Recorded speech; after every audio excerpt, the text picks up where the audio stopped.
Hey guys, today I'm making another video about the Mac Mini with the M1 chip. This time I'm going to test the performance of Davinci Resolve on the new Mac, and I'm going to compare it to my previous setup, the MacBook Pro 2015 15-inch. And this time I'm not using only my MacBook Pro, but I'm combining it with an external graphic card. I used to work with this setup during the last years because, in fact, the external graphic card really boosts the performance of Davinci Resolve. Davinci Resolve really relies heavily on GPU power. My old MacBook doesn't have a really powerful graphic card. And so I thought it would be cool to use an external graphic card to boost the performance of my MacBook Pro and not spending tons of money.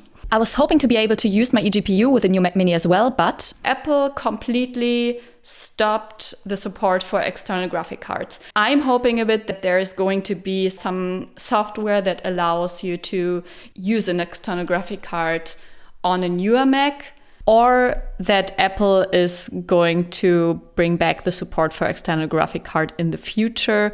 But as far as I know right now, they are not planning on doing so. But right now I'm going to dive into a direct comparison between the Mac Mini with the M1 chip. I'm using the version with 16GB of RAM and 1TB SSD, and my old MacBook Pro Intel 7, also 16GB of RAM and 500 SSD. In combination with an external graphic card, I'm using the Radeon 580RX.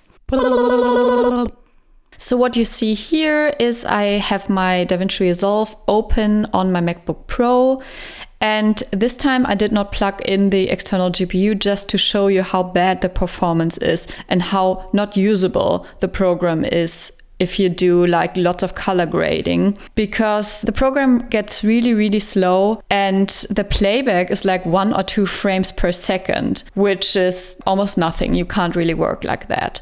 With my external GPU plugged in, I could increase the performance of my MacBook Pro in this particular project up to a playback of 5 or 6 frames per second, which is still not very good, but this project is very heavy. In other projects that were a bit lighter, I could increase the playback to 18 frames per second using the external GPU. So I was able to do some color grading. This project is a short film where I had to make lots of changes because there were some lighting issues on set. So I somehow had to get the actress from Oompa Loompa to Goddess. So I started this project on my MacBook Pro and it was okay. My MacBook, also with the external GPU plugged in, would heat up and also the fans would turn on at a certain point, but it was much better than without the external GPU. But let's see how the MacBook Pro is performing while exporting in addition to the external GPU, because this gets really interesting. So after 1 minute, we have the fan going up again. Hello, fan.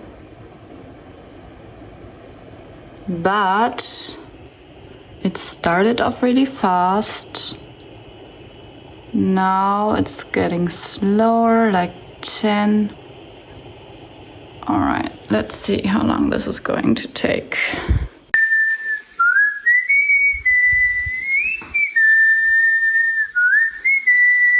The MacBook Pro, in addition to the external GPU, needed 41 minutes and 57 seconds to export the video. So I'm opening the same project on my Mac Mini, and as you can see, playing back in the color panel also does not reach real-time playback. But I have to say, in this particular project, I really used some very heavy color grading. I also worked on some other projects on the Mini already in Davinci Resolve, and I had real-time playback. And something really cool that I found out just working on my Mac Mini review for the last time was tracking masks on the Mac Mini using Davinci Resolve is so fast. It's even faster than real-time playback. This was full HD footage, so I guess that with 4K footage, maybe it's not that fast, but I was already so impressed, so I really had to share this with you guys. Last thing I want to show you is, of course, exporting my video on the Mac Mini. And yeah, let's see how it's performing.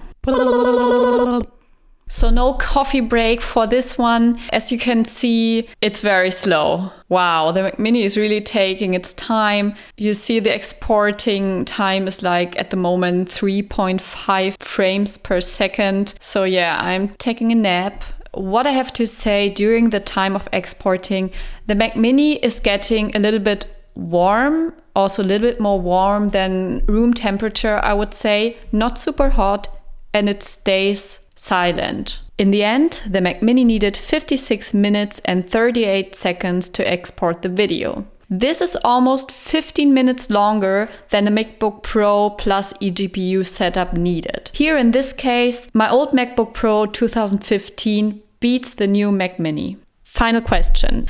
I created this lovely animation for you guys. Okay, maybe I forgot to shoot this part, but anyway. Is the MacBook Pro plus external graphic card faster than the Mac Mini 2020? Watching the exporting time, the MacBook Pro is faster than the Mac Mini. But what is more important is during the actual color grading, the MacBook Pro also, in combination with an eGPU, gets very, very warm and loud. And with the Mac Mini, I don't have this problem. The Mac Mini stays quite cool and is not loud at all. Not during the color grading process and also not during the exporting time. And for me, this is more important than having a super fast export. It's more important for me that I don't have fear that my computer is overheating and shuts down. So I'm quite happy working with Mac Mini in Davinci Resolve because also using large video files, I have a smooth workflow. That was it. If you liked this video, please subscribe, leave me a like, comment down below. Do you still use an external graphic card on your MacBook? Do you maybe know something about future support of the new Macs regarding an external graphic card? That would be super interesting for me. Yeah, bye.